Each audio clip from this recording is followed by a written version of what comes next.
Assalamualaikum warahmatullahi taala wabarakatuh. Alhamdulillah wassalatu wassalamu ala asyrafil anbiya'i wal mursalin sayyidina Muhammad wa ala alihi wa sahbihi ajma'in.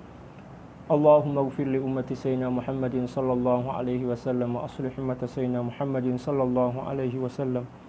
Wa farrij an ummati sayyidina Muhammadin sallallahu alaihi wasallam warham ummata sayyidina Muhammadin sallallahu alaihi wasallam. وألف بين قلوب أمة سيدنا محمد صلى الله عليه وسلم لما تحب وترضاه وافتح لنا فتوح العارفين بك بحق سيدنا محمد صلى الله عليه وسلم سبحانك لا علم لنا إلا ما علمتنا إنك أنت العليم الحكيم ولا حول ولا قوة إلا بالله العلي العظيم وصلى الله على سيدنا محمد وعلى آله وصحبه وسلم والحمد لله رب العالمين. Alhamdulillah, kembali berjumpa dengan saya Al-Fakir Ilallah Sultan Mujahidin dalam kajian tafsir. Kita masih lagi berada pada suratul Baqarah.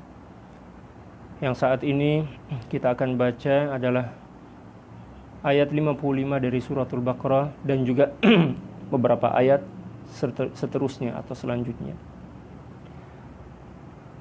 Beberapa ayat ini menjelaskan tentang beberapa nikmat yang telah dianugerahkan oleh Allah Subhanahu wa taala kepada orang-orang Yahudi, yang mana sebelum pertemuan atau perjumpaan kali ini, yaitu semalam atau kemarin, telah kita bahas tentang 5 dari 10 nikmat yang telah Allah Subhanahu wa taala anugerahkan kepada orang Yahudi. Dan di beberapa ayat tersebut Allah Subhanahu wa taala mengingatkan mereka kembali tentang keagungan dan kemuliaan nikmat tersebut dan meminta mereka untuk bersyukur kepada Allah Subhanahu wa taala dan juga untuk merubah pendirian mereka agar segera kembali ke jalan yang benar. Allah Subhanahu wa taala berfirman, "Wa idz qultum ya Musa lan nu'mina laka hatta nara Allah jahratan fa akhadhatkumus sa'iqatu wa antum tanzurun." Dan ingatlah ketika kamu berkata, "Wahai Musa, kami tidak akan beriman kepadamu sebelum kami melihat Allah Subhanahu wa taala dengan terang, dengan jelas, dengan nyata." Karena itu kamu disambar halilintar atau kilat, sedangkan kamu menyaksikannya. Inilah satu di antara kedurhakaan orang-orang Yahudi kepada Allah Subhanahu wa taala dan juga kepada nabi mereka. Mereka memaksa Nabi Musa untuk memohon agar Allah Subhanahu wa taala memperlihatkan wujudnya sebagai syarat mereka ingin beriman, mau beriman kepada Allah Subhanahu wa taala, dan ini merupakan bentuk kedurhakaan.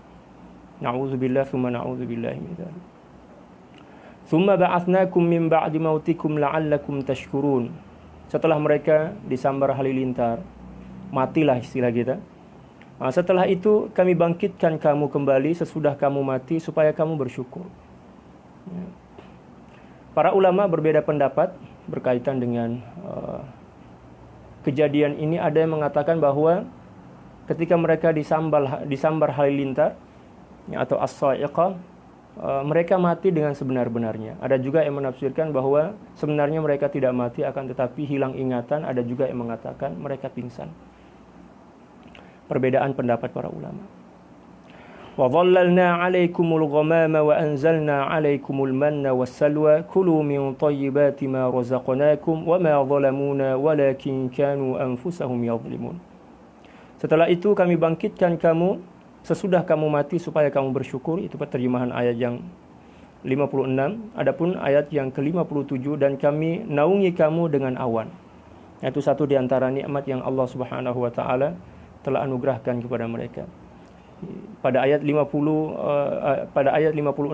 Allah Subhanahu wa taala juga telah mengingatkan mereka tentang satu nikmat yang sangat agung, yaitu kebangkitan mereka dari kematian setelah disambar petir. Dan pada ayat 57 Allah Subhanahu wa taala lagi-lagi mengingatkan mereka tentang satu nikmat yang sangat agung yang telah Allah Subhanahu wa taala anugerahkan kepada mereka, yaitu mereka kemanapun melangkah ketika matahari sedang dalam keadaan terik, maka Allah Subhanahu wa taala senantiasa melindungi mereka dari sengatan matahari melalui awan. Dan mohon maaf kepada para sahabat karena saya mencampur antara bahasa Melayu dan bahasa Indonesia.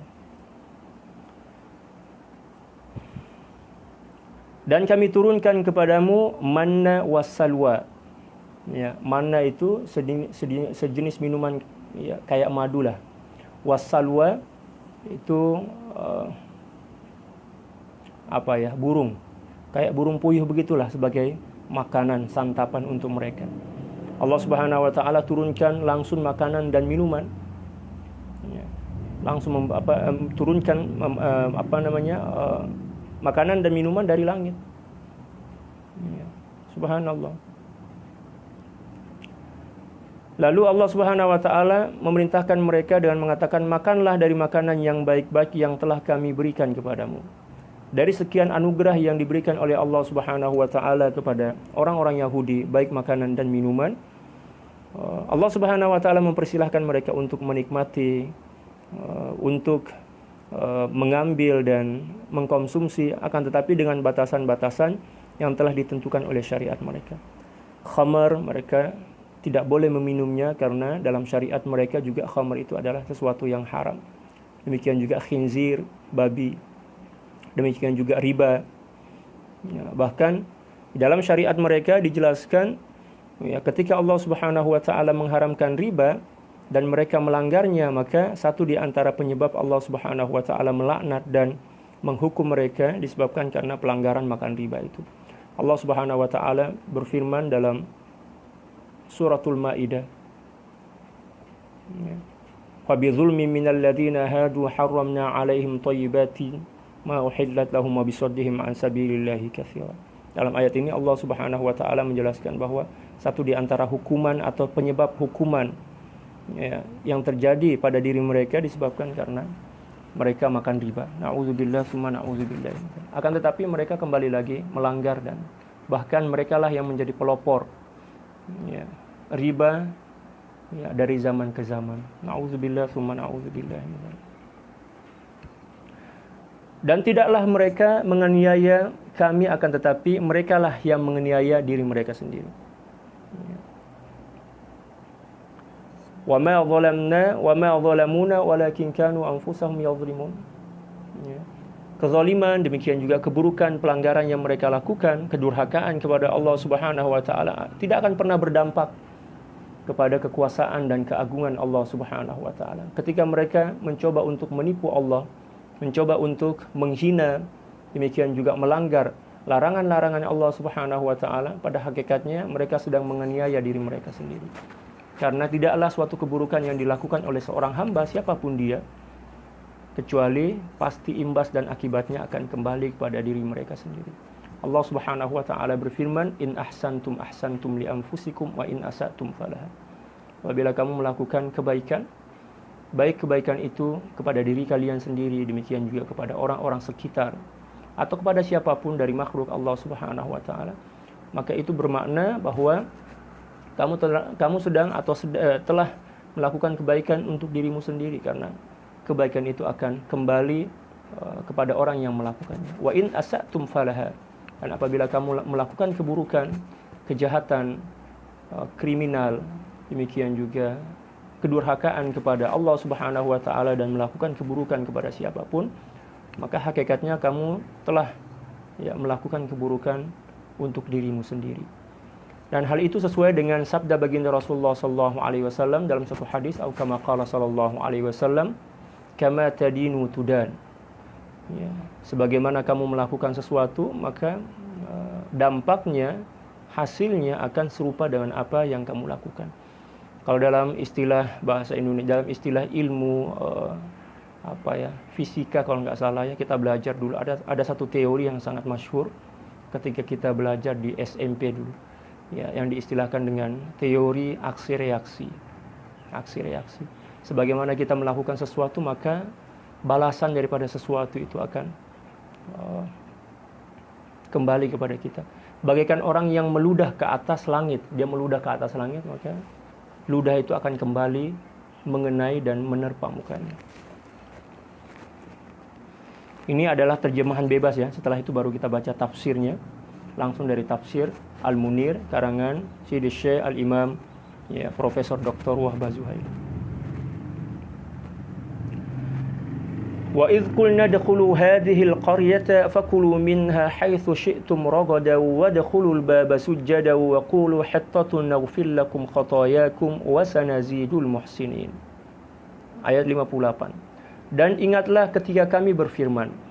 Lagi-lagi Allah Subhanahu wa taala mengingatkan mereka. Masuklah kamu ke negeri ini, yaitu Baitul Maqdis. Ketika mereka berhijrah ke Baitul Maqdis, ketika mereka ingin dan hendak masuk ke Baitul Maqdis, maka Allah Subhanahu wa taala memberikan beberapa aturan kepada mereka. Karena Allah Subhanahu wa taala Maha mengetahui tentang sifat-sifat buruk mereka, dan Baitul Maqdis adalah suatu tempat yang sakral dan suci. Untuk masuk ke tempat itu, seseorang haruslah mengedepankan kebersihan hati, demikian juga menjaga adab, untuk menjaga kudusiyah atau kesucian dari tempat tersebut. Masuklah kamu ke negeri ini, yaitu Baitul Maqdis, dan makanlah dari hasil-hasil buminya. Mereka diberikan fasilitas. Ketika itu Baitul Maqdis merupakan salah satu kawasan atau daerah yang sangat subur makmur. Buah-buahan melimpah. Demikian juga apapun yang menjadi kebutuhan dan keperluan manusia ada di situ. Yang banyak lagi enak, di mana kamu sukai, dan masukkanlah pintu gerbangnya sambil bersujud. Silakan, kata Allah Subhanahu wa taala, makanlah dari makanan yang ada di dalamnya, akan tetapi dengan syarat ketika kamu hendak masuk ke kawasan itu, ke pintu gerbangnya, maka masuklah dengan cara bersujud. Bersujud di sini bukan berarti menyungkurkan tubuh seperti sujud yang kita lakukan dalam sholat, akan tetapi yang dimaksud di sini adalah kerendahan hati dengan adab. Nah, karena sujud di dalam bahasa Arab tidak selalu hanya dimaknai dengan sujud seperti yang kita lakukan dalam sholat, akan tetapi biasanya sujud ini merupakan satu kata simbol yang menjelaskan dan menerangkan tentang ketundukan hati dan juga kepasrahan jiwa kepada Allah Subhanahu wa taala. Contoh misalnya dalam Al-Qur'an Allah Subhanahu wa taala berfirman, "Wasjud waqtarib." Sujudlah kamu, maksudnya tundukkanlah jiwamu, demikian juga rendahkanlah hatimu di hadapan Allah Subhanahu wa taala dan mendekatlah. Adapun seseorang yang hanya sujud, dahinya saja akan tetapi hatinya tidak tunduk dan tidak merasa hina di hadapan Allah Subhanahu wa taala, selama apapun dia sujud di hadapan Allah Subhanahu wa taala, baik itu dalam bentuk shalah, demikian juga dalam bentuk-bentuk yang lain, sampai misalnya dahinya berubah menjadi coklat atau hitam, apalah merah lah. Apabila hatinya tidak tunduk dan tidak pasrah serta tidak merasa hina di hadapan Allah Subhanahu wa taala, maka seorang hamba tidak akan pernah mampu untuk mendekat kepada Allah Subhanahu wa taala. Oleh karena itu, sebagai bahan introspeksi diri kita, muhasabatun nafsi kita, coba kita pikirkan telah berapa puluh tahun atau telah berapa tahun kita menyembah Allah Subhanahu wa taala, akan tetapi kedekatan diri kepada Allah Subhanahu wa taala itu tidak kunjung atau belum kunjung datang dalam jiwa kita. Ini sebagai pembuktian bahwa sujud kita hanya sujud pada kawasan dahi saja, akan tetapi tidak masuk ke dalam jiwa dan hati kita, dengan cara merendahkan hati kita, menghinakan diri kita di hadapan Allah Subhanahu wa taala, dan tunduk kepada apapun yang diinginkan dan dikehendaki oleh Allah Subhanahu wa taala. Lalu Allah Subhanahu wa taala memerintahkan kepada mereka, wa qulu hittatun naghfir lakum khatayakum, dan katakanlah, bebaskanlah kami dari dosa. Sambil masuk ke gerbang Baitul Maqdis, mereka diperintahkan untuk berdoa agar ketika mereka masuk di kawasan yang suci itu, mereka dalam keadaan bersih, suci, dan mendapatkan keberkahan dari tempat tersebut. Perlu kita ketahui bahwa keberkatan itu datang dari 3 arah, seperti yang telah dijelaskan oleh para ulama dalam kitab-kitab mereka. Yang pertama adalah syarafuz zaman. Syarafuz zaman, kemuliaan yang diletakkan oleh Allah Subhanahu wa taala pada waktu-waktu tertentu. Contoh misalnya Yaumul Jum'ah, hari Jumat. Di hari Jumat itu ada satu waktu atau masa di mana Allah Subhanahu wa taala meletakkan keberkahan di situ. Demikian juga di 2/3 malam. Demikian juga ya ketika kita hendak berbuka puasa. Dan ya kami di Malaysia, di Kuala Lumpur, berbuka puasanya itu jam 7:20 ya. Kalau di Indonesia ini kayaknya sudah berbuka. Nah, itu. Yang kedua adalah syaraful makan. Kemuliaan yang Allah Subhanahu wa taala letakkan di tempat-tempat tertentu yang telah ya menjadi ketentuan Allah Subhanahu wa taala. Misalnya ya, salat di Masjidil Haram, di Masjid Nabawi, demikian juga Masjidil Aqsa, itu lebih mulia berlipat ganda dibandingkan salat di tempat-tempat yang lain. Demikian juga tempat-tempat yang dimuliakan oleh Allah Subhanahu wa taala. Ya, contoh di Arafah, demikian juga tempat-tempat yang lain. Ya, Allah Subhanahu wa taala meletakkan keberkahan dan kemuliaan di tempat-tempat itu. Syaraful makan. Yang ketiga adalah syaraful ashkhas. Keberkahan dan kemuliaan yang Allah Subhanahu wa taala lekatkan pada pribadi-pribadi tertentu, kepada para nabi dan rasul, demikian juga kepada para aulia, para ulama, orang-orang soleh, demikian juga kepada orang tua kita. Demikian juga kemuliaan dan keagungan yang Allah Subhanahu wa taala letakkan pada seorang bayi yang baru lahir dalam keadaan suci, ya, fitrahnya, demikian juga yang lain. Nah, di sini Allah Subhanahu wa taala mengajarkan kepada orang-orang Yahudi yang memang pembangkang dan penuh dengan kebusukan itu, ya, untuk masuk ke Baitul Maqdis dalam keadaan hati bersih. Ya, demikian juga memberikan penghormatan yang layak untuk tempat suci tersebut. Dan salah satu tujuannya adalah agar mereka mendapatkan kemuliaan, demikian juga keberkahan dari tempat tersebut. Demikian juga ketika kita ingin mendapatkan keberkahan dan kemuliaan dari sesuatu, baik yang terkait dengan waktu, syarafuz zaman, demikian juga yang terkait dengan tempat atau syaraful makan, ataupun yang terkait dengan orang-orang tertentu yang dimuliakan oleh Allah Subhanahu wa taala, yaitu syaraful ashkhas.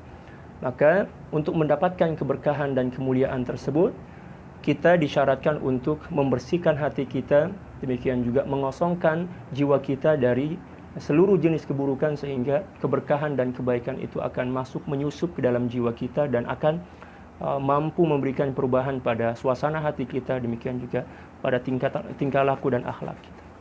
Adapun apabila kita tidak menyertakan kebersihan hati dan ketundukan jiwa kepada Allah, walaupun seseorang tinggal di kawasan Masjidil Haram misalnya, atau di kawasan Masjidin Nabawi, atau di kawasan Baitul Maqdis, maka mereka tidak akan pernah mendapatkan keberkahan dan kemuliaan dari tempat tersebut. Demikian juga seseorang yang bangun sholat tahajud misalnya, akan tetapi dengan membawa hati yang kotor, yang penuh dengan sampah-sampah di dalamnya, maka mungkin dia hanya mendapatkan pahala dari apa yang dilakukannya, akan tetapi tidak mendapatkan keberkahan dan juga tidak mendapatkan syarafuz zaman ataupun syaraful makan yang mereka harapkan. Oleh karena itu, syarat mutlak untuk mendapatkan kemuliaan dan keberkahan dari sesuatu adalah kebersihan jiwa ketika kita berada di tempat tersebut.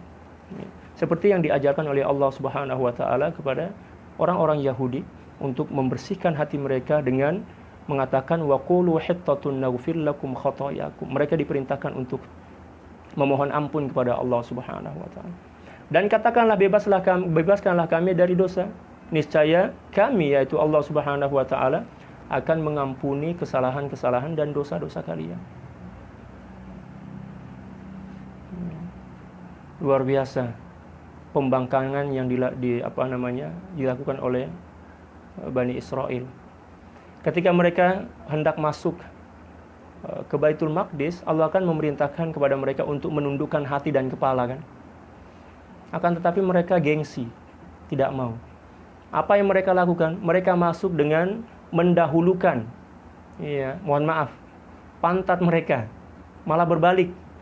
Kalau seandainya gerbang Baitul Maqdis itu ada di hadapan saya, contoh ini misalnya, yang seharusnya mereka lakukan adalah menundukkan kepala dan jiwa mereka, memberikan penghormatan kepada tempat yang suci tersebut.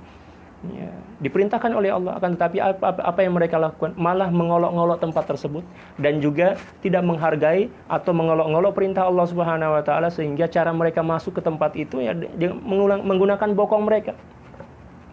Kalau dalam bahasa Melayu menggunakan punggung mereka. Ya, kalau dalam bahasa Melayu itu punggung artinya pantat kalau istilah kita ya. Mohon maaf. Ya, kalau kita kan punggung itu di sini. Ya, kalau dalam bahasa Melayu punggung itu maksudnya pantat. Itulah yang mereka lakukan. Memang kalau istilah bahasa Melayunya degil lah. Degil itu maksudnya keras kepala. Orang Yahudi ini. Makanya jangan heran kalau sekarang mereka melakukan kehancuran, melakukan pembunuhan. Jangankan kita, nabi mereka pun mereka lawan. Bahkan ada seorang nabi mereka yang mereka bunuh. Ya.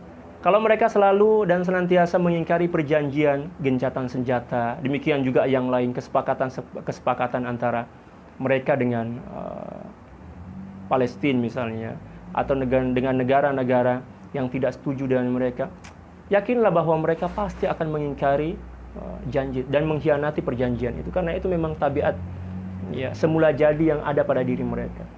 Ya, sifat-sifat dasar mereka yang tidak akan pernah bisa dirubah, karena memang Allah Subhanahu wa taala telah menjelaskan tentang keburukan-keburukan mereka yang akan senantiasa melakukan kerusakan demi kerusakan.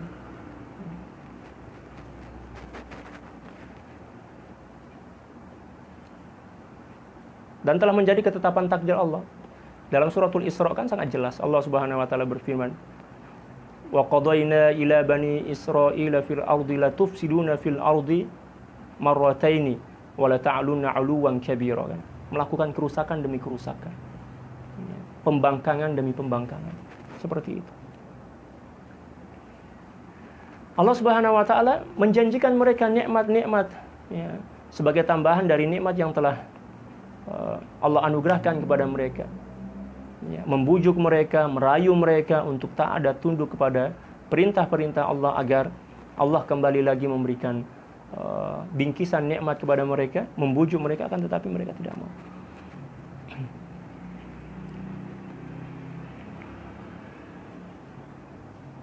Wasanazidul muhsinin, kata Allah Subhanahu wa taala. Dan kelak kami akan menambah pemberian kami, anugerah kami, nikmat kami kepada orang-orang yang berbuat baik. Allah memujuk mereka, membujuk mereka. Ayo Bani Israel, silahkan lakukan perintah-perintahku. Tenang aja, nanti saya akan kasih ya, nikmat baru sebagai tambahan dari nikmat yang aku telah berikan sebelum ini. Allah Subhanahu wa taala memperlihatkan kelemah lembutannya, kemaha pemurahannya kepada mereka, akan tetapi lagi-lagi mereka tidak mengindahkan dan tidak menuruti apa yang menjadi kehendak Allah Subhanahu wa taala, karena tabiat mereka memang seperti itu. Walaupun sebenarnya Allah Subhanahu wa taala sudah tahu tentang sifat dasar mereka seperti itu, karena Allah lah yang menciptakan mereka. Akan tetapi Allah Subhanahu wa taala sengaja mengulang-ulang peristiwa yang terjadi di kalangan mereka ini dalam Al-Qur'an, ya, tujuannya sebagai pelajaran bagi kita, agar kita umat yang paling dicintai oleh Allah Subhanahu wa taala, umat terbaik yang pernah diciptakan oleh Allah Subhanahu wa taala di muka bumi ini, tidak melakukan pelanggaran seperti yang telah mereka lakukan. Na'udzubillah tsumma na'udzubillah. Ya, kuntum khaira ummatin ukhrijat lin-nas ta'muruna bil ma'ruf wa tanhauna 'anil munkari wa tu'minuna billah.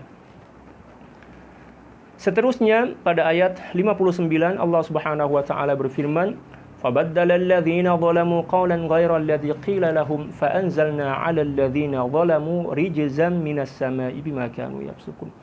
Lalu orang-orang zalim menggantikan perintah itu dengan mengerjakan apa yang tidak diperintahkan kepada mereka. Allah Subhanahu wa taala perintahkan mereka untuk masuk ke Baitul Maqdis dengan hati yang tunduk, memberikan penghormatan, menjaga adab, akan tetapi mereka malah masuk ke Baitul Maqdis dengan hati yang sombong dan congkak. Ketika juga Allah Subhanahu wa taala memerintahkan mereka untuk masuk dengan menundukkan dan mendahulukan muka mereka, akan tetapi mereka tidak mau mengindahkan perintah itu, dan bahkan mereka berbalik dan mendahulukan punggung mereka masuk ke Masjidil Aqsa, ke itu Baitul Maqdis. Nauzubillah. Nah, di sini Allah Subhanahu wa taala kembali menegaskan dan memberitahu kepada kita tentang penyebab mengapa Allah Subhanahu wa taala memurkai dan benci kepada orang-orang Yahudi.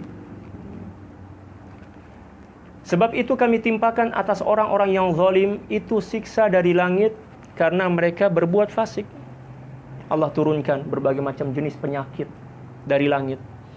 Hilangnya keberkatan itu musibah yang sangat besar. Hilangnya keberkatan dari apa yang Allah anugerahkan kepada seseorang, walaupun jumlah dari sesuatu itu tidak berkurang atau mungkin semakin bertambah, akan tetapi apabila keberkatan itu telah dicabut oleh Allah Subhanahu wa taala disebabkan karena seorang itu durhaka kepada Allah Subhanahu wa taala dan tidak menjaga nilai-nilai ketakwaannya kepada Allah Subhanahu wa taala, maka itu merupakan azab yang paling menyakitkan di dunia ini, sebelum kelak di akhirat nanti azab itu akan dilipat gandakan lagi oleh Allah Subhanahu wa taala. Oleh karena itu Allah Subhanahu wa taala mengingatkan kita di dalam surah yang lain, walau anna ahlal qura amanu wattaqaw la fatahna 'alaihim abwabas sama' la fatahna 'alaihim barakatim minas sama'i wal ardi walakin kadzdzabu fa akhadnahum bima kanu yaksibun. Kalau seandainya penduduk suatu negeri, suatu kampung, suatu kawasan senantiasa menjaga nilai-nilai ketakwaan mereka kepada Allah Subhanahu wa taala, niscaya kami akan menyelimuti mereka, menurunkan keberkatan kepada mereka baik dari langit maupun dari bumi, akan tetapi mereka membangkang kepada Allah Subhanahu wa taala, lalu Allah Subhanahu wa taala menghancurkan dan membinasakan serta menghukum mereka disebabkan karena ulah tangan mereka sendiri. Dan seluruh bentuk kerusakan dan kehancuran yang ada di muka bumi ini merupakan akibat dari kejahatan dan keburukan manusia. Dhaharal fasadu fil barri wal bahri bima kasabat aydin nas. Telah nyata dan tampak keburukan dan kehancuran di muka bumi ini, ya, baik di lautan maupun di daratan, itu semuanya merupakan akibat dari perbuatan jahat tangan-tangan manusia. Ayat 60, ya, Allah Subhanahu wa taala berfirman, wa idh istasqa Musa liqaumihi faqulna idrib bi'asaka al-hajar fanfajarat min husnata 'ashrata 'ayna qad 'alima kullu unasin mashrabahum kulu washrabu min rizqillah wa la ta'thaw fil ardi mufsidin. Pada ayat 60 ini Allah Subhanahu wa taala kembali mengingatkan mereka tentang suatu anugerah yang sangat luhur dan agung dari Allah Subhanahu wa taala yang telah dianugerahkan kepada mereka.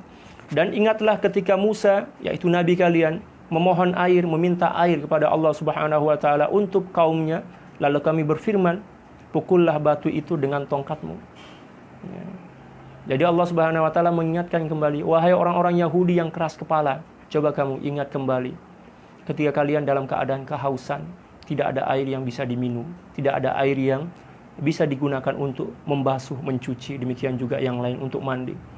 Dan kalian memaksa nabi kalian yaitu Nabi Musa untuk istisqa, memohon agar Allah Subhanahu wa taala menurunkan air hujan dari langit. Maka Allah Subhanahu wa taala tidak menurunkan air itu dari langit, akan tetapi Allah mengeluarkannya dari bumi yang terdekat dengan kalian dengan cara memerintahkan Nabi Musa untuk memukulkan tongkatnya ke bongkahan batu. Dan ini merupakan salah satu mukjizat dari Nabi Musa. Lalu mempancarlah daripada batu tersebut 12 mata air. Subhanallah. Di tempat yang kering, ya, gersang, kering kerontang, ya, hanya sebatas dengan memukulkan tongkat tersebut, ya, ke batu yang keras, maka, ya, dengan berkah, ya, kemurahan Allah Subhanahu wa taala, maka terpancarlah 12 mata air dari, ya, batu-batu tersebut. Qad 'alima kullu unasim mashrabahum. Dan sungguh setiap suku atau setiap kaum telah mengetahui tempat minum masing-masing.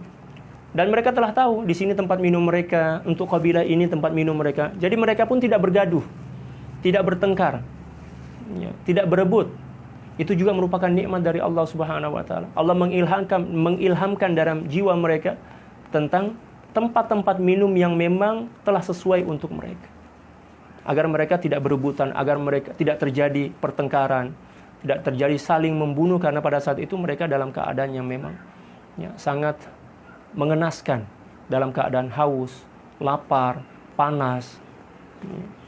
Allah sangat sayang sebenarnya kepada mereka, akan tetapi mereka yang tidak pandai membalas budi, tidak pandai merespon kasih sayang itu dengan baik, sehingga mereka menjadi kaum atau makhluk yang dimurkai oleh Allah Subhanahu wa taala. Ghairil maghdubi alaihim waladdallin, kan dalam suratul Fatihah.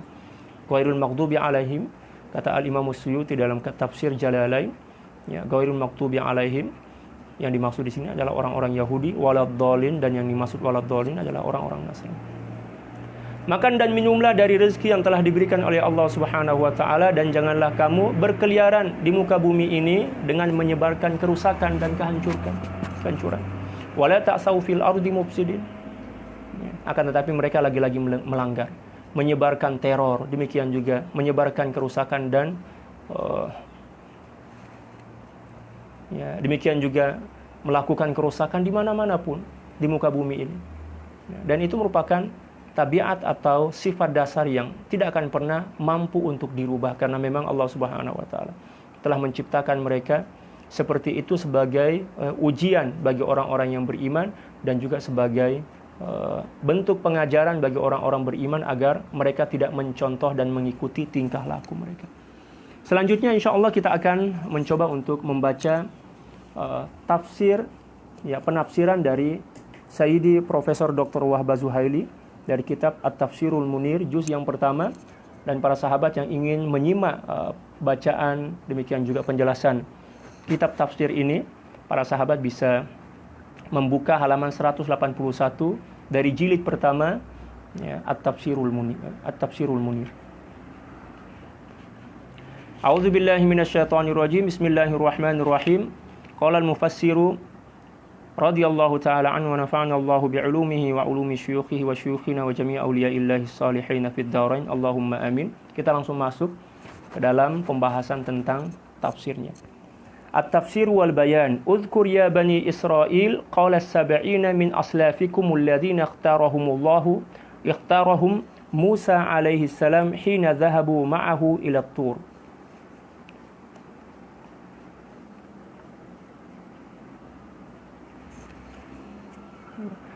للاعتذار عن عبادة العجل لن نصدق بالله وبكتابه علما بأنك سمعت كلامه حتى نرى الله عيانا بالعين المجردة بلا حاجز فأخذهم الله بعذابه وهو إرسال نار من السماء وهي الصاعقة فأحرقتهم وماتوا ومكثوا يوما وليلة والحي ينظر إلى الميت وهكذا كان حال بني إسرائيل مع موسى يتمردون ويعاندون فيعذبهم الله في الأرض بالأوبئة والأمراض وتسليط هوام الأرض وحشراتها حتى فكتت بالعدد الكثير منهم ثم ينعم الله عليهم وما هي بقية النعم العشر التي يذكرهم الله تعالى بها. Itulah secara singkat penjelasan dari Sayyidi Dr. Profesor Dr. Wahbah Zuhaili. Kita mencoba untuk menerjemahkannya. Udhkur ya bani Israil qala as-sab'ina min aslafikum alladhina ikhtarahum Musa alaihi salam hina dhahabu ma'ahu ila at-tur. Ingatlah wahai Bani Israel apa yang dikatakan oleh 70 orang yang terpilih dari murid-murid dan pengikut Nabi Musa ketika mereka pergi ke Tursina. Jadi ketika Nabiullah Sayyidina Musa diperintahkan oleh Allah Subhanahu wa taala untuk datang melakukan tahannus di Bukit Tursina yang ada di Mesir. Allah Subhanahu wa taala memerintahkan Nabi Musa untuk memilih kaum terbaik atau pengikut terbaik dari kaum beliau sebanyak 70 orang. Dan ini telah dijelaskan oleh Allah Subhanahu wa taala dalam suratul A'raf. Waqtara Musa sab'ina. Waqtara Musa sab'ina.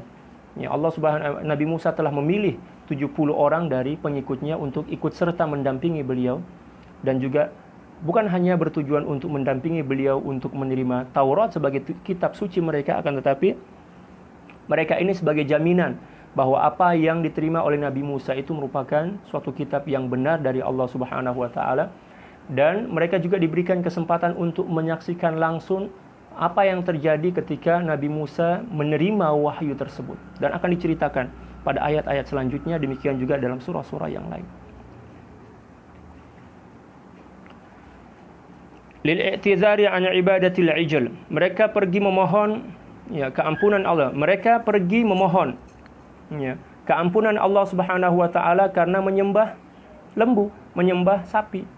Mereka yang dibawa oleh Nabi Musa ini adalah orang-orang yang memang mempunyai kehendak untuk kembali kepada Allah Subhanahu wa taala, bertaubat kepada Allah setelah mereka berkhianat ya, menyembah ya, sapi yang dibuat oleh tangan-tangan mereka sendiri melalui hasutan Musa Samiri yang disebutkan dalam surat Toha. Mereka berkata, kami tidak akan mengakui kebenaran Allah Subhanahu wa taala dan kitabnya, meskipun engkau wahai Musa telah mendengarkan firman Allah Subhanahu wa taala, sehinggalah kami melihat Allah Subhanahu wa taala dengan mata kepala kami sendiri. Allahu Akbar. Ya, sangat pembangkang mereka. Allah ingin memberikan pengampunan kepada mereka setelah mereka berkhianat, syirik, menyembah selain Allah Subhanahu wa taala. Akan tetapi lagi-lagi mereka mengatakan mereka tidak akan pernah beriman kepada Nabi Musa dan tidak akan pernah menerima kebenaran isi Taurat kecuali apabila mereka ya telah diperlihatkan wujud asli dari Allah Subhanahu wa taala, dan ini adalah sesuatu yang memang sangat menghina, ya, sangat keterlaluan. Nauzubillah. Lalu Allah Subhanahu wa taala menurunkan azab kepada mereka dengan ya, percikan api dari langit, yaitu petir. Petir itu merupakan percikan api sebenarnya, elektrik dari langit yang menyambar-nyambar mereka. Nah, petir itu membakar mereka, fa'ahraqathum, membakar mereka hingga mereka mati. Mereka dibiarkan mati selama sehari semalam, lailatan yauman wa laila. Kematian mereka, kalau kita mengambil pendapat yang mengatakan bahwa mereka memang mati akibat sambaran petir itu, dan kematian mereka ternyata 1 kali 24 jam, 1 hari 1 malam, dalam keadaan hidup, ya, berkesempatan melihat yang mati. Demikianlah keadaan Bani Israel bersama Musa. Mereka memberontak dan durhaka kepada Allah Subhanahu wa taala dan juga kepada Nabi Musa. Lalu Allah Subhanahu wa taala menyiksa mereka di dunia dengan wabah penyakit yang merebak serta serangan binatang-binatang liar dan serangga-serangga perusak, sehingga ramai atau banyak di antara mereka yang musnah dan binasa. Allahu Akbar. Pada saat itu Allah Subhanahu wa taala menundukkan dan menaklukkan binatang-binatang buas untuk menghancurkan mereka. Ya, demikian juga menundukkan hasyarat. Hasyarat itu maksudnya serangga-serangga yang pada awalnya makanannya bukan manusia, akan tetapi diilhamkan oleh Allah Subhanahu wa taala kepada mereka untuk memakan orang-orang yang durhaka tersebut. Nah, ini sebagai gambaran bagi kita bahwa sekecil apapun kedurhakaan kita kepada Allah Subhanahu wa taala, pembangkangan kita terhadap perintah-perintah Allah Subhanahu wa taala tidak menjadi suatu kemustahilan. Apa yang terjadi pada Bani Israel atau orang-orang Yahudi itu juga akan terjadi pada diri kita.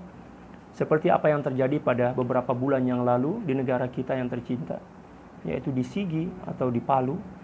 Ya, kemurkaan Allah Subhanahu wa taala yang kalau kita lihat tidak sebanding dengan apa yang terjadi ya, di zaman Nabi Musa. Allah Subhanahu wa taala menurunkan musibah itu bukan karena Allah Subhanahu wa taala benci kepada kita, akan tetapi sebenarnya itu merupakan bukti bahwa Allah Subhanahu wa taala sangat mencintai kita. Allah tidak ingin agar kita tenggelam dalam keburukan dan kedurhakaan tersebut yang menyebabkan kita akan hancur di dunia dan akhirat. Sehingga Allah Subhanahu wa taala menurunkan ya peringatan melalui musibah-musibah yang terjadi seperti tanah longsor, demikian juga banjir yang beberapa hari yang lalu ketika sebelum saya berangkat ke Malaysia 1 minggu yang lalu, ada beberapa kawasan di dekat pondok pesantren itu yang tergenang oleh air yang menyebabkan masyarakat gagal panen. Yakinlah bahwa itu merupakan peringatan indah dari Allah Subhanahu wa taala. Kita diperingati oleh Allah Subhanahu wa taala untuk segera kembali. ya, untuk segera melaksanakan tugas-tugas kehambaan kita kepada Allah Subhanahu wa taala sesuai dengan apa yang telah ditetapkan oleh Allah Subhanahu wa taala dari kehidupan kita ini. Kita diciptakan oleh Allah Subhanahu wa taala untuk menyembah dan melakukan serta membuktikan ya penghambaan kita kepada Allah Subhanahu wa taala. Kemudian Allah Subhanahu wa taala kembali memberikan karunia dan nikmatnya kepada mereka. Ya.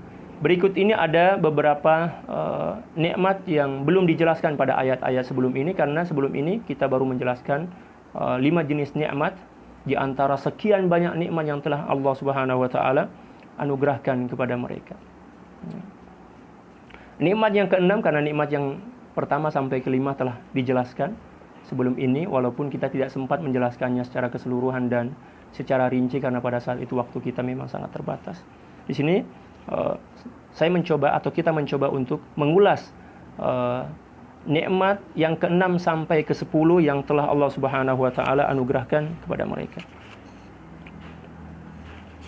Secara ringkas saya akan membaca, saya tidak akan baca semuanya karena memang kita lihat ini lumayan panjang pembahasannya.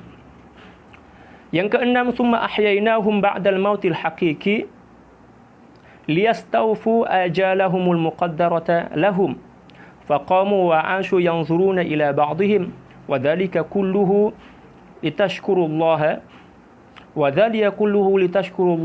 ayyuhal yahud al-mu'asiruna ala in'amihi 'alaikum bil ba'thi ba'dal maut wa ta'taqidu anna Allah qadirun ala kulli syai' wa syukrul matlubu wal imanu billahi wa kutubihi wa bi Muhammadin sallallahu alaihi wasallam.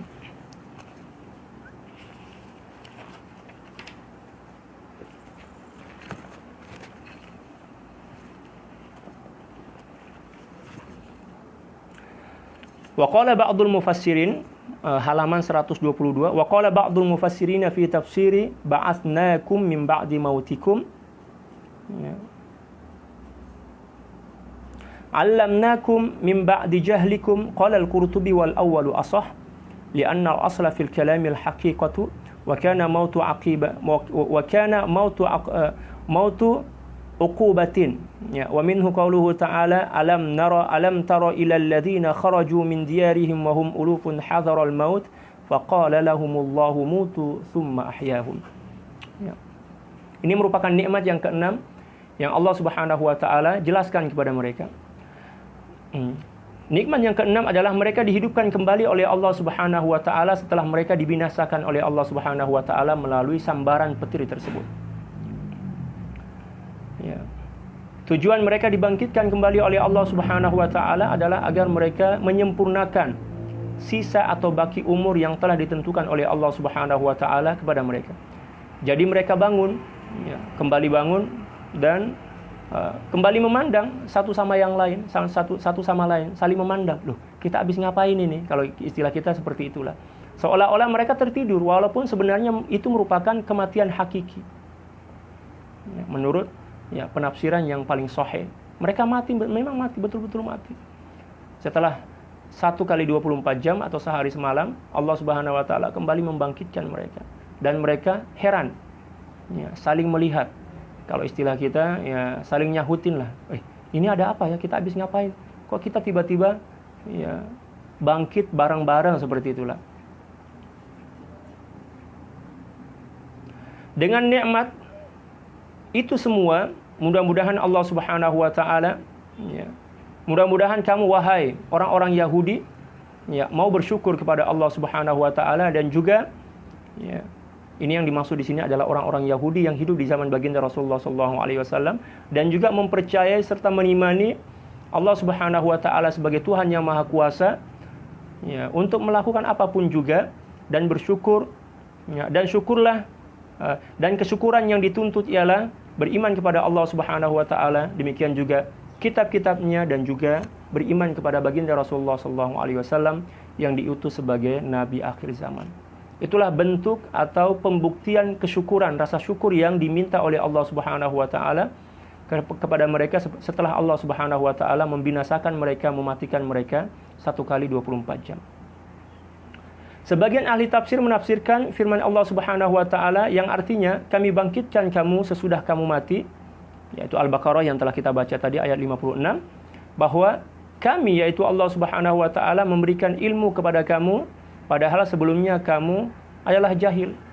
Ada sebagian penafsiran yang dimaksud dengan kematian di situ adalah kesadaran. Kesadaran intelektual istilah kita sekarang. Yang pada awalnya mereka tidak tahu tentang apa itu hidayah, tidak tahu tentang apa itu kebenaran, akan tetapi setelah itu Allah Subhanahu wa taala mengajarkan mereka melalui Nabi Musa. Itu sebagian mufassir. Akan tetapi menurut pendapat Al-Imamul Qurtubi, beliau mengatakan bahwa penafsiran yang pertama itu lebih sahih, yaitu kematian. Yang dimaksud dengan mati di situ adalah mati hakiki, bukan yang dimaksud kejahilan. Karena ada beberapa pendapat para ulama. Seperti kaidah kalau kita belajar usulul fiqh, ya, kita kan belajar kaidah. Al-aslu fil kalam al-haqiqah. Al-aslu fil kalam al-haqiqah. Sesuatu pengucapan itu biasanya dimaksudkan, yang dimaksud adalah makna asalnya. Ketika seseorang mengatakan saya lapar, berarti memang dia lapar. Sesuai dengan makna sebenarnya.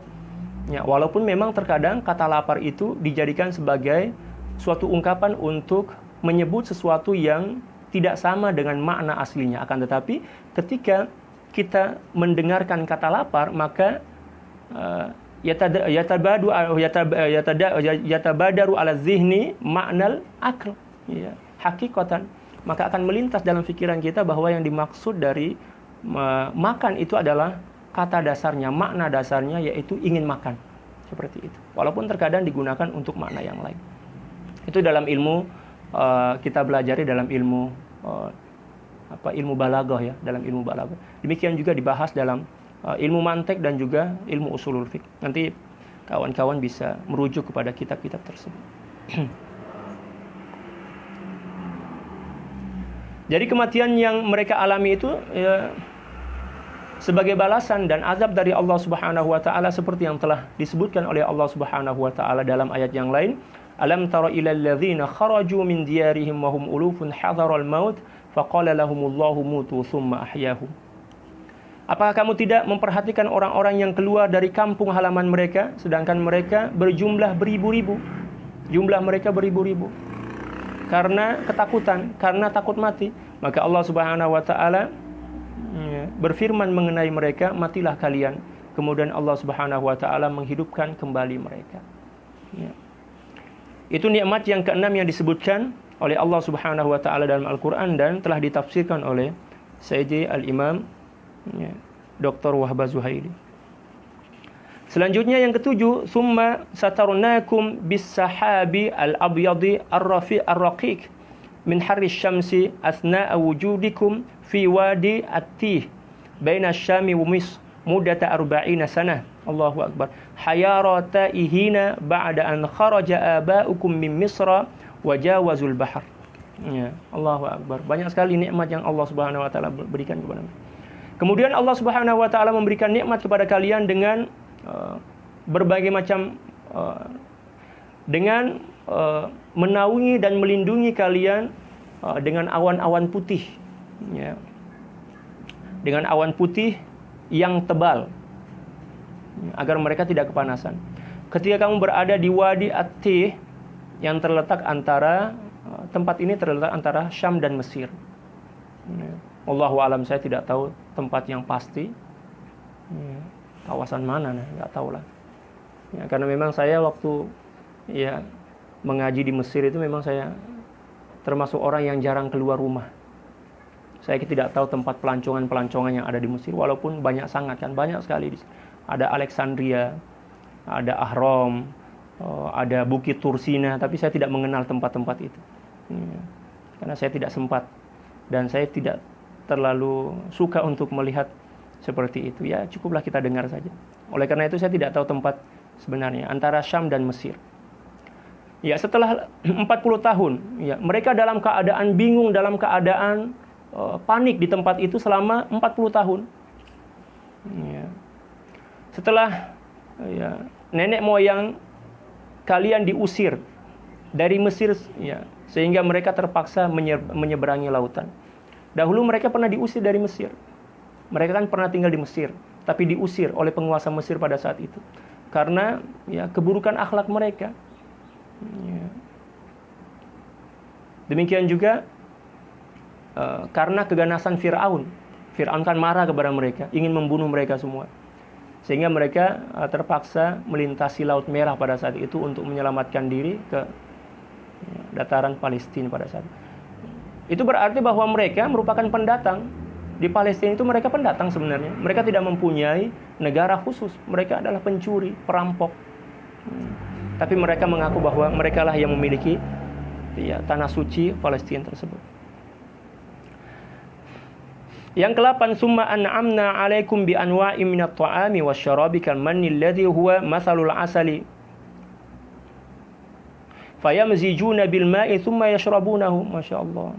Wasalwa alladhi huwa tayrun yushbihu summani lazizun, masyaallah, lazizut ta'am. Wa kana al-manu yanzilu 'alaihim nuzula ad-dibabi min tulu'il fajri ila tulu'is syamsi wa ta'tihimus summanu, masyaallah. Fayakhudhu kullu wahidin ma yakfihi ila al-ghad wa qulna lakum kulu min dhalika ar-rizqi at-tayyib washkurullaha falam yaf'alu wa kafaru tilka an-ni'ma al-jazilata wa lam yadurru illa anfusahum haitsu qata'a Allahu anhum hadhihi an-ni'am wa jazahum ala mukhalafatihim fakana wabalal isyani a'idan alaihim. Allahu akbar. Lalu Allah Subhanahu wa taala memberikan nikmat kepada mereka dengan bermacam-macam jenis makanan dan minuman seperti al-manna. Al-manna itu madu yang dicampur dengan air lalu mereka minum. Dan pada saat itu, sebelum itu, minuman itu tidak pernah ada, tidak pernah wujud. Akan tetapi lagi-lagi Allah menunjukkan rasa pemurah Allah Subhanahu wa taala kepada mereka. Ini juga merupakan bentuk pengajaran yang sangat luar biasa dari Allah Subhanahu wa taala tentang satu sifat yang telah dicontohkan oleh baginda Rasulullah sallallahu alaihi wasallam. Sifat apakah itu? Seberapa buruk pun orang kepada kita, maka kita tidak pernah dibenarkan, tidak pernah diperbolehkan untuk membalas keburukan itu dengan keburukan. Kita tidak pernah diajarkan oleh baginda Rasulullah sallallahu alaihi wasallam untuk membalas keburukan dan keburukan. Seperti yang dicontohkan oleh akhlak Allah Subhanahu wa taala dalam beberapa ayat ini. Mereka senantiasa durhaka, mendustai Allah Subhanahu wa taala. Demikian juga menyelewengkan kitab yang telah diturunkan kepada mereka, akan tetapi lagi-lagi Allah Subhanahu wa taala membalas mereka dengan kebaikan. Membalas mereka dengan kebaikan. Dan sifat-sifat kemuliaan seperti inilah yang perlu kita contohi dari sosok baginda Rasulullah sallallahu alaihi wasallam. Karena memang baginda Rasulullah sallallahu alaihi wasallam mengajarkan kita untuk mencontohi akhlak-akhlak Allah. Baginda Rasulullah sallallahu alaihi wasallam bersabda, kama qala sallallahu alaihi wasallam, takhallaqu bi akhlaqillah. Berakhlaklah kalian dengan akhlak-akhlak mulia yang dimiliki oleh Allah Subhanahu wa taala. Di antaranya adalah akhlak yang Allah Subhanahu wa taala perlihatkan kepada kita melalui kemurahan, kemaafan, demikian juga bujukan-bujukan Allah Subhanahu wa taala kepada orang-orang yang senantiasa durhaka dan membangkang kepadanya. Allahu akbar. Yang mana minuman ini, al-manna ini diturunkan kepada mereka semenjak terbitnya matahari, hingga terbenamnya matahari, satu hari full diturunkan oleh Allah Subhanahu wa taala, dan orang-orang Yahudi pada saat itu berkesempatan untuk mengumpulkan sebagai persediaan, sebagai cadangan makanan, minuman mereka untuk beberapa hari ke depan. Demikian juga Allah Subhanahu wa taala memberikan mereka salwa. Salwa itu disebutkan tadi sejenis burung summani. Kalau kita itu kayak burung puyuh kalau nggak salah kayak burung puyuh lah. Allah Subhanahu wa taala berikan kepada mereka. Burung puyuh itu tidak perlu didapatkan melalui membuat jeratan atau membuat perangkap-perangkap. Tidak, burung puyuh itu datang menghampiri mereka.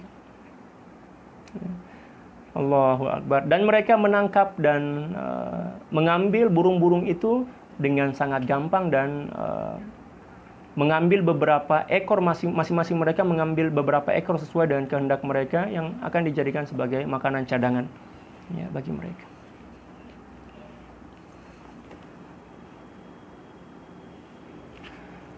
Lalu Allah Subhanahu wa taala katakan kepada mereka, makanlah rezeki yang baik itu. Ya, salwa dan manna wasalwa itu adalah makanan yang baik, halal yang Allah Subhanahu wa taala anugerahkan kepada mereka. Ya. Tetapi dengan syarat, kata Allah Subhanahu wa taala, ya, bersyukurlah kepada Allah. Satu aja kita dituntut dari nikmat yang telah diberikan oleh Allah. Bersyukur aja, itu aja, enggak ada yang lain. Bersyukur kepada Allah. Tetapi mereka tidak melakukannya, mereka kufur terhadap nikmat Allah Subhanahu wa taala yang banyak tersebut. Perbuatan itu hanya memudaratkan diri mereka sendiri, menghancurkan diri mereka sendiri. Ketika seseorang kufur nikmat, maka seolah-olah dia sedang menghancurkan dirinya sendiri. Dan dia telah menghilangkan dan merusak nikmat yang telah diberikan oleh Allah Subhanahu wa taala kepada mereka. La in syakartum la azidannakum wa la in kafartum inna adzabi lasyadid. Ya. Lalu Allah Subhanahu wa taala menahan dan memutuskan nikmat tersebut serta menghukum mereka karena perbuatan durhaka mereka. Akhirnya pada maksiat memakan diri mereka sendiri. Ya, seperti itu. Allah memutuskan nikmat tersebut. Mereka menangis, meronta-ronta meminta kepada Nabi Musa, "Tolonglah Nabi Musa, mintakan lagi kami agar manna dan salwa itu kembali diberikan oleh Allah Subhanahu." Allah Subhanahu wa taala tidak bagi. Demikian juga ketika Allah Subhanahu wa taala memberikan kita nikmat sehat, maka gunakanlah nikmat sehat itu dengan baik. Jangan kita gunakan nikmat kesehatan itu untuk bermaksiat kepada Allah, karena bermaksiat kepada Allah dengan anugerah yang diberikan kepada kita itu merupakan sesuatu yang sangat buruk dan sebagai tanda bahwa kita tidak punya malu kepada Allah Subhanahu wa taala. Kita bermaksiat kepada zat yang telah memberikan nikmat itu kepada kita dan kita bermaksiat menggunakan nikmat itu. Nauzubillah, summa nauzubillah. Ya. Allah kasih kita umur panjang, alhamdulillah, gunakanlah dengan baik. Allah kasih kita harta benda, gunakanlah harta itu untuk mendekatkan diri kepada Allah. Jangan justru harta benda itu kita gunakan untuk perkara-perkara atau hal-hal yang menyebabkan kita akan semakin jauh dari Allah Subhanahu wa taala dan menyebabkan Allah Subhanahu wa taala murka kepada kita. Selanjutnya, nikmat yang ke-9, secara singkat saja yang akan baca. Wadhkuru aidan ni'mati 'alaikum hina qulna lakum ba'da khurujikum minat tih udkhulul qaryah qala al-jumhur hiya Baitul Maqdis wa qila irha min Baitul Maqdis wa sakanu fiha wa kulu washrabu minha aklan wasi'an hani'an la haraja fihi wa dakhulu babal qaryati sajidina lillahi khadi'ina mubtahilina ila Allah wahda syukran lillahi ta'ala ala khalasikum minat tih وقولوا يا ربنا حط عنا ذنوبنا واغفر لنا خطايانا وسنزيد المحسنين ثوابا من فضلنا وأجرا جزيلا والمحسن من صحح أساس توحيده وأحسن سياسة نفسه وأقبل على أداء فرائضه وكفى المسلمين شرا فخالف الظالمون الأمر ولم يتبعوه معبرا عن المخالفة بالتبديل إشارة إلى أن المخالف كأنه أنكر الأمر وادعى أنه أمر بغيره. الله أكبر. ودخلوا زاحفين على أستاههم. الله أكبر.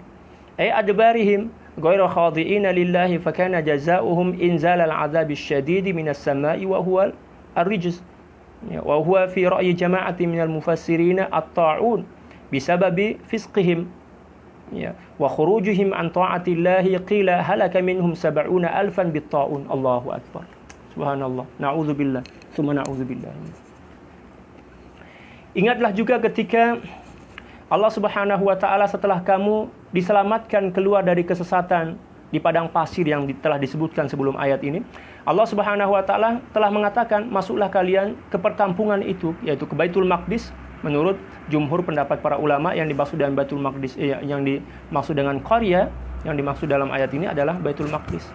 Walaupun sebagian pendapat ulama ada yang mengatakan bahwa tempat itu adalah Ariha yang terletak di dalam kawasan Baitul Maqdis. Ada satu kawasan dalam kawasan Baitul Maqdis.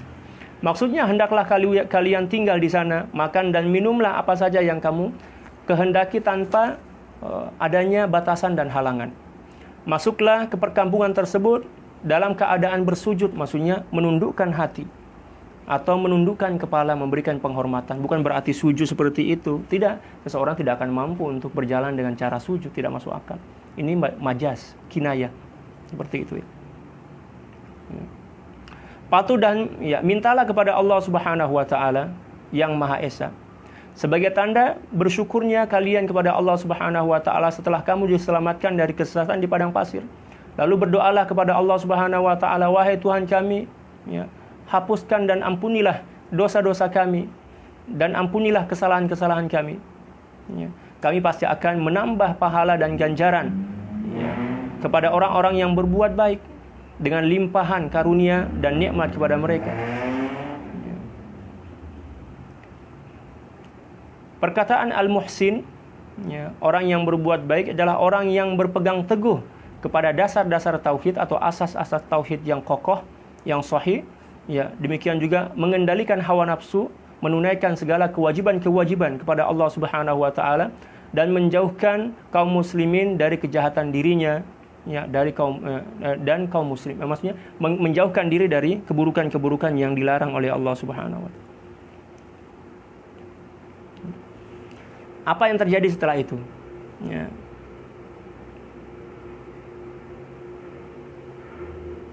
Wa kafaru tilka ni'mal jazila. Akan tetapi orang-orang Bani Israel atau orang-orang Yahudi yang zalim melanggar perintah-perintah Allah Subhanahu wa taala dan tidak patuh mengikuti perintah-perintah dan keinginan Allah Subhanahu wa taala. Inilah yang dimaksud dari ungkapan menggantikan perintah yang diperintahkan dengan sesuatu yang tidak diperintahkan. Allah Subhanahu wa taala memerintahkan mereka untuk datang dan masuk ke Baitul Maqdis dengan menundukkan hati dan kepala mereka, akan tetapi apa yang mereka lakukan? Kebalikan dari itu. Ayat ini menjelaskan kepada kita bahwa orang-orang yang tidak melaksanakan perintah Allah Subhanahu wa taala, dia seolah-olah ingkar kepada Allah Subhanahu wa taala dan menerima perintah yang lain. Maksudnya dia tidak hendak ingin melakukan apa yang diperintahkan oleh Allah Subhanahu wa taala. Bani Israel yang zalim itu masuk ke perkampungan Baitul Maqdis tersebut secara kalau istilah kita menggunakan pantat mereka. Yang seperti yang saya jelaskan tadi. Kalau istilah kita di Indonesia itu kan ada istilah ngesot ngesot. Berjalan di atas pantat, di atas punggung, macam itu. Seperti anak-anak yang sedang anak-anak yang baru lahir umuran kira-kira 1 tahun itu yang belajar bergerak dengan punggung mereka, dengan pantat. Punggung itu artinya pantat dalam bahasa Melayu. Seperti itulah yang mereka lakukan, mengesot. Allahu Akbar, kurang ajar betul. Menggunakan pantat mereka atau punggung mereka tanpa tunduk kepada Allah Subhanahu wa taala. Oleh karena itu Allah Subhanahu wa taala menurut segolongan pendapat para ahli tafsir. Lalu Allah Subhanahu wa taala menurunkan bencana yang namanya rijz. Rijz itu sejenis wabah taun. Kalau istilah kita penyakit lepra atau apalah, enggak tahu. Ke atas kepada mereka akibat kedurhakaan dan sifat fasik mereka kepada Allah Subhanahu wa taala. Ada pendapat yang mengatakan bahwa mereka yang hancur dan binasa akibat penyakit taun tersebut tidak kurang dari 70.000 orang yang mati dan binasa oleh penyakit tersebut. Nauzubillah, subhanallah. Oleh karena itu, banyak-banyaklah kita beristighfar dan memohon ampun kepada Allah Subhanahu wa taala. Oke. Selanjutnya yang ke-10, dan mungkin kita hanya mampu untuk membahas penafsiran ringkasnya, walaupun sebenarnya masih ada pembahasan lain tentang fiqhul hayaw awil ahkam, tapi enggak apa-apalah. Masih ada waktu kira-kira 15 menit menjelang berbuka puasa untuk wilayah atau kawasan Kuala Lumpur, Selangor dan sekitarnya. Dan kawasan yang berhampiran dengannya, macam itulah bahasa Melayu. Ashiran yang ke-10, uzkuru ya bani Israila ni'matan ukhra hina 'atasha aba'ukum min shiddatil harri fit tih wa talabu min Musa alaihi wassalam as-suqya fa amara Allah ay yadriba bi 'asahu ay hajar fadaraba fanfajarat minhu al-miyahul mutadaffiqatu biquwwah. Masyaallah. Wa kharajat minhu 12 'aynan likulli jama'atin minhum 'aynun yashrabuna minha hatta la taqa'u bainahum asy-syahna. Fakanu 12 sibtan wa hum dzurriyyatu abna'i Ya'qub al-12. Wa qala Allahu lahum kulu minal manna was-salwa washrabu min hadzal ma' min ghairi ta'abin wa la tufsidu fil ardi bi an tanshuru al-fasada fiha wa takunu qudwatan li ghairikum fihi aw la tatamadaw fil fasadi fi halati ifsadikum. Wa kana tafjirul ma'i bi 'asa Musa mu'jizatan zahiratan lah wa hiya la takunu li ghairi nabiyyin wal muradu bil hajari al jinsi ay idrib asy-syai' alladhi yuqalu lahu al-hajar. Qala al-Hasan al-Basri lam ya'muruhu ay yadriba hajaran bi'ainihi wa hadha adharu fil hujjah wa abyanu fil qudrah. Masyaallah. Selanjutnya, wahai umat pembangkang Bani Israel, kenangkanlah dan ingatlah juga tentang satu nikmat lain yang telah Allah Subhanahu wa taala berikan kepada nenek moyang kalian, yaitu ketika mereka mengalami rasa dahaga yang sangat mendera dalam keadaan cuaca yang sangat panas dan mereka tersesat di padang pasir. Coba kita bayangkan di masa itu. Tidak ada penginapan, tidak ada saluran air, tidak ada penjual es. Ya, istilah kita nggak ada penjual es lah. Di terik matahari yang sangat membakar di tengah padang pasir di musim panas, tidak ada air, tidak ada perumahan, tidak ada perlindungan. Ya, mereka sangat menderita. Mereka meminta bantuan air hujan melalui Nabi Musa kepada Allah Subhanahu wa taala. Lalu Allah Subhanahu wa taala menyuruh Nabi Musa untuk memukul batu dengan tongkatnya, dan ini merupakan mukjizat bagi Nabi Musa. Dan ketika batu itu dipukul menggunakan tongkat, maka keluarlah dari batu tersebut 12 mata air yang mencurah-curah. Airnya muncratlah begitu. Sangat mengalir deras. Setiap satu mata air dikhususkan atau dikhaskan kepada satu kabilah agar tidak terjadi kalau istilah dalam bahasa Melayu itu pertelingkahan. Pertelingkahan itu maksudnya pertengkaran karena saling berebut terhadap 12 kabilah, semua yang berasal dari 12 zuriat Nabi Ya'qub. Jadi Nabi Ya'qub itu mempunyai 12 kabilah dari keturunan beliau. Dan ketika Nabi Musa bersama mereka, seluruh jenis kabilah itu ikut bersama Nabi Musa. Semuanya yang berasal dari 12 zuriat Nabi Ya'qub alaihissalam.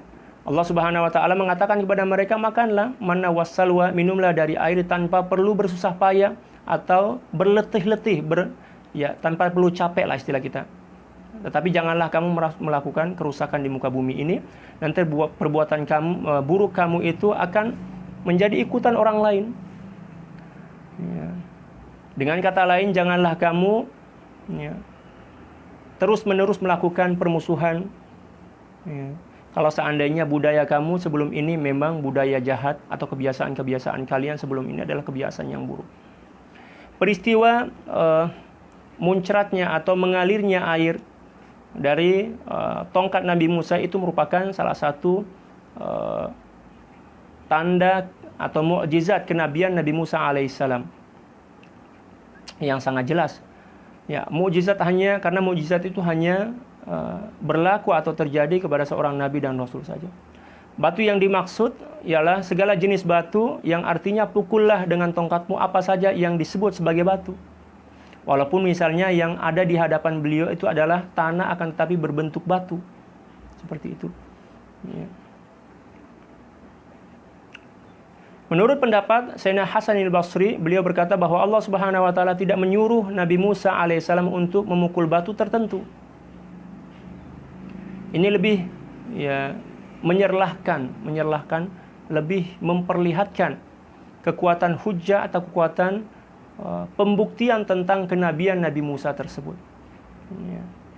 Demikian juga lebih menjelaskan tentang kemahakuasaan Allah Subhanahu wa taala yang bisa atau boleh mengeluarkan air dari sesuatu yang keras dan mustahil ada air di situ. Ya, wallahu a'lam bishawab. Sebenarnya masih banyak tentang pedoman hidup atau pelajaran yang bisa kita ambil dari tafsir ini. Kita belum membahas tentang fiqhul haya awil ahkam, akan tetapi yang insyaallah itu telah pun cukup sebagai kajian kita pada petang ini.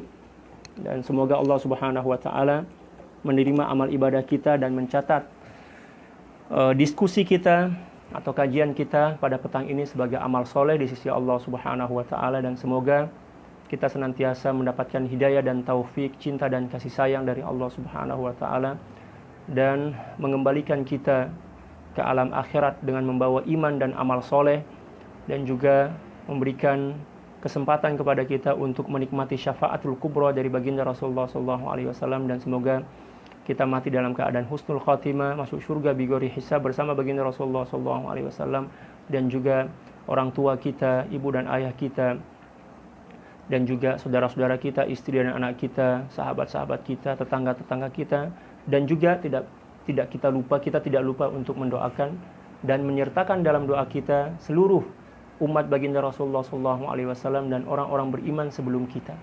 Allahumma amin. Ala hadhihi niyyah wa ala kulli niyatin shalihah bi sirril Fatihah. Alhamdulillahirabbil alamin arrahmanir rahim. Shiratal ladzina an'amta 'alaihim. Saya ucapkan, Al-Fakir ucapkan selamat menunggu waktu berbuka untuk para sahabat dan teman-teman yang ada di negeri Selangor, Kuala Lumpur dan sekitarnya. Semoga amal ibadah kita diterima oleh Allah Subhanahu wa taala, dan sampai jumpa pada kajian seterusnya atau selanjutnya, insyaallah mungkin nanti malam lah insyaallah setelah kita sholat tarawih. Sekian, wallahul muwaffiq wal hadi ila sabilir rasyad wal afu minkum. Assalamualaikum warahmatullahi taala wabarakatuh.